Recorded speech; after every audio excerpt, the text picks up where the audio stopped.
अब मेरे परमात्मा सबको आशीर्वाद दे करके द्वारिका पहुंचे। द्वारिका में बहुत वर्ष के बाद परमात्मा आए तो सबने बड़ा भव्य स्वागत किया है। यहां पर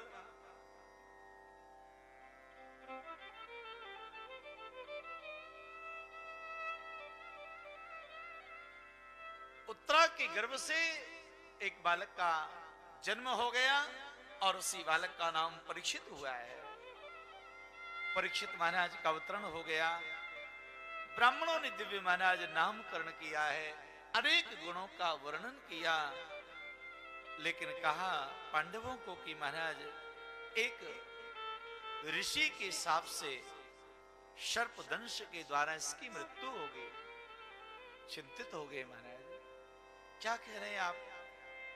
आपने इतने सारे गुण बताए और ये हमारा ये वंशज किसी साधु महात्मा का अपमान करके शाप के द्वारा मृत्यु को प्राप्त करेगा, ये हमारे लिए बहुत बुरी बात है। चिंता में डूबे, तब कहा कि आप धैर्य रखो, श्री सुखदेव जी स्वयं पधारेंगे और अपने मुख से कथा श्रवण करा के इनका उद्धार करेंगे।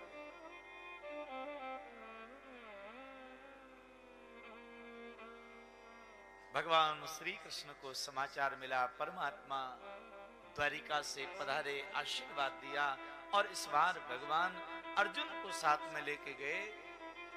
प्रवास क्षेत्र में अपनी लीलाओं को विश्राम देकर मेरे परमात्मा अंतर्ध्यान हुए हैं। समाचार पांडवों को मिला, माता कुंती को मिला। महाराज कुंती मैया का प्राणांत हो गया। पांचों पांडव पांचाली द्रौपदी को लेकर स्वर्गारोहण किए। परीक्षित को राजा बनाया। परीक्षित का विवाह हुआ, 4 पुत्र हुए, बड़े का नाम जन्मेजय हुआ है। और एक समय महाराज जब राजा परीक्षित अपनी प्रजा को देखने के लिए निकले कि मैं देखूं मेरी प्रजा में कोई दुखी तो नहीं है, तो देखा महाराज सर्वानंद है, सब प्रसन्न है। बहुत दूर जाकर के एक बैल को देखा जिसके 3 पैर नहीं है, पीछे गाय माता रो रही है और एक पुरुष तलवार के प्रहार से महाराज उस बैल के चौथे चरण को काटना चाह रहा है। महाराज परीक्षित ने डांट लगाया, कहा तुम कौन हो? तो वो कहने लगा कि मैं कलयुग हूं। कलयुग, तुम यहां चले जाओ।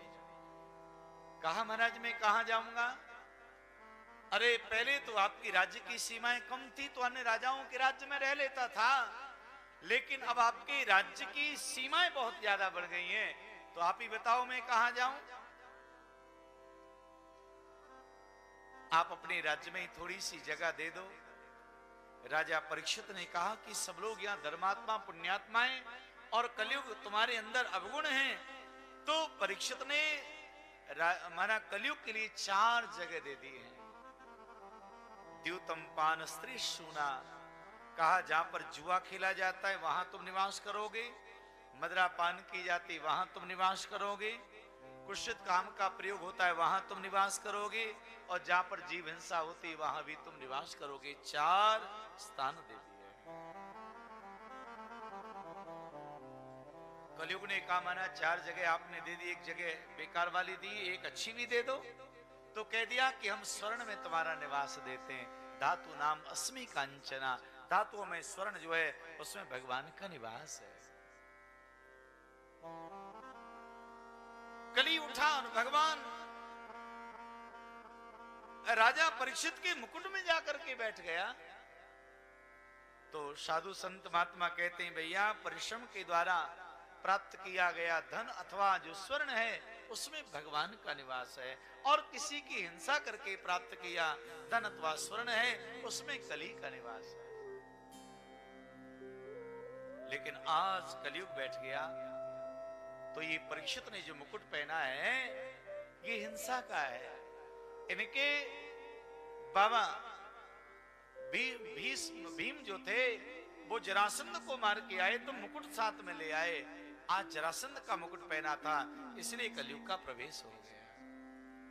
शमीक महात्मा के आश्रम में पहुंचे और वहां पर महाराज देखा लगा कि यहाँ कोई पूछ नहीं रहा है, तो मृत सर्प को देखा और उस मृत सर्प को लेकर उन्होंने महाराज समीक ऋषि के गले में डाल दिया है। जैसे ही समीक ऋषि के गले में डाला, राजा तो चले आए।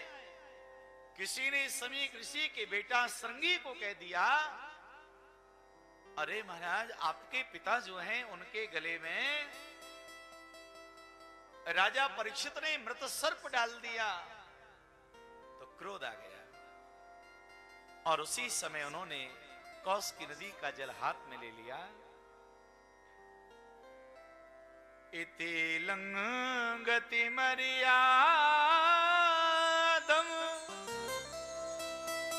तक्षका शब्द में हनी। क्रोध में आ गए, छोटे ऋषि कुमार हैं, और कहा कि अरे राजा तूने कितना बड़ा अनर्थ किया है। मेरे देव समान पिता के गले में तुमने मृत सर्प डाल दिया।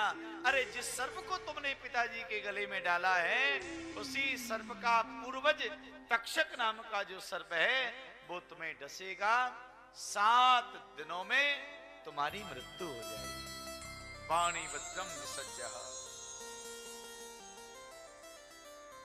भैया वाणी रूपी वज्र को चला दिया। याद रखो ये वाणी जो है ये साक्षात ब्रह्म है। प्रयास ही करना चाहिए, कभी भी अपनी वाणी के द्वारा दुर्वचन नहीं बोलने चाहिए, शुभ वचन बोलने चाहिए, अच्छी बात बोलनी चाहिए। शमीक ऋषि को पता चला, उन्होंने कहा बेटा ये तुमने अच्छा नहीं किया। ये तुमने क्या किया? जब राजा परीक्षित जैसा धर्मात्मा नहीं रहेगा, हम साधु ब्राह्मणों को पूछने वाला कौन है? अब कम से कम जाओ, जाकर के सूचना तो दे दो। तो राजा परीक्षित के पास में जब सूचना को दिया, महाराज परीक्षित को पता चला, विचार करने लगे हमारे साथ में तो अन्याय हुआ है। उन्होंने उसी समय महाराज पत्नी इरावती को साथ में लिया, बेटा को राज्य दिया और सीधे वन में गंगा जी के किनारे पहुंच गए शुक्रताल, और वहां बैठ के ध्यान लगाया। उस समय राजा परीक्षित इतने बड़े धर्मात्मा थे कि जिन्होंने भी राजा परीक्षित के बारे में सुना कि 7 दिन में मरने का साप मिल गया, राजा परीक्षित 7 दिन में मर जाएगा, तो सब लोग दौड़ दौड़ के राजा परीक्षित से मिलने आ रहे। परीक्षित ने सबको प्रणाम करके कहा कि महाराज इन 7 दिनों में मुझे क्या करना है वो बता दो, मैं ये जानना चाहता हूं। भैया हजारों साधु महात्माओं में कोई बता नहीं पाया कि 7 दिनों में क्या करना चाहिए।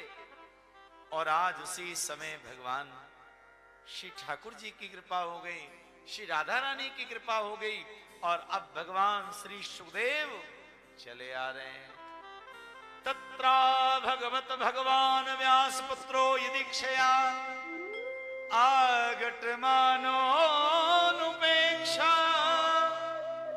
अलक्षलिंगो निजलावतृष्टो वृत्यस्य बालैरवधूत वेशा। अवधूत वेश में भगवान सुखदेव चले आ रहे हैं। सभी साधु महात्मा कहने लगे राजन आज तेरा जीवन धन्य है।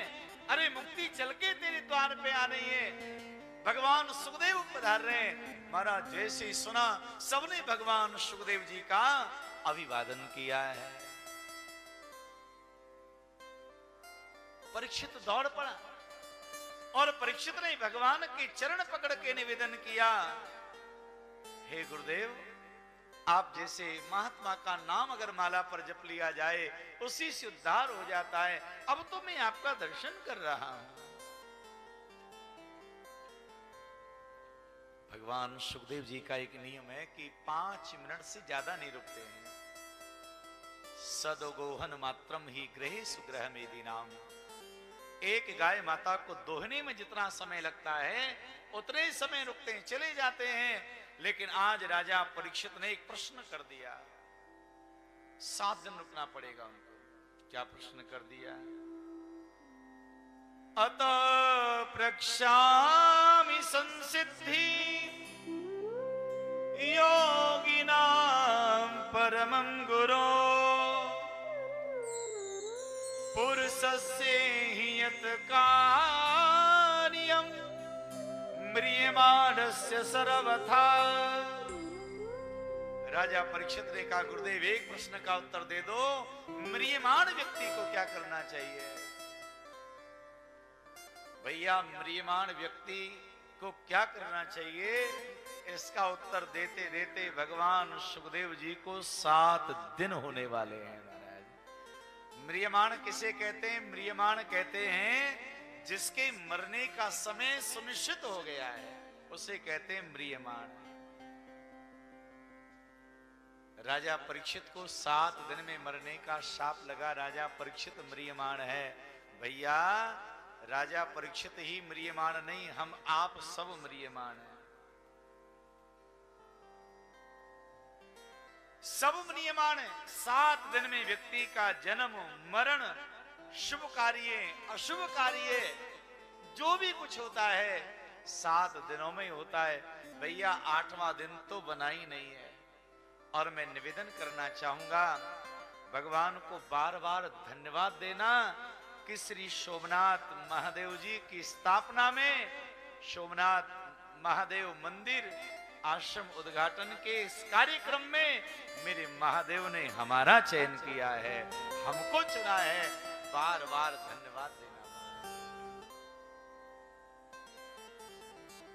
जो 7 दिन श्रीधाम वृंदावन में विराजमान होकर इस मंगल में शुभ कार्य में हम लोग आनंद प्राप्त कर रहे हैं, यही म्रियमाण है। भैया हम अपनी मृत्यु को सार्थक करें, 7 दिन हमारे बढ़िया बन जाएं, ये हमें सदैव प्रयास करना चाहिए। बोले भक्त वत्सल भगवान की। भैया जैसे ही परीक्षित ने प्रश्न किया कि म्रियमाण को क्या करना चाहिए, भगवान सुखदेव इतने गदगद हो गए, इतने प्रसन्न हो गए, आनंद आ गया। महाराज वहीं पर आसन जमाया और भगवान सुखदेव मंगलाचरण करना भूले, स्तुति करना भूल गए।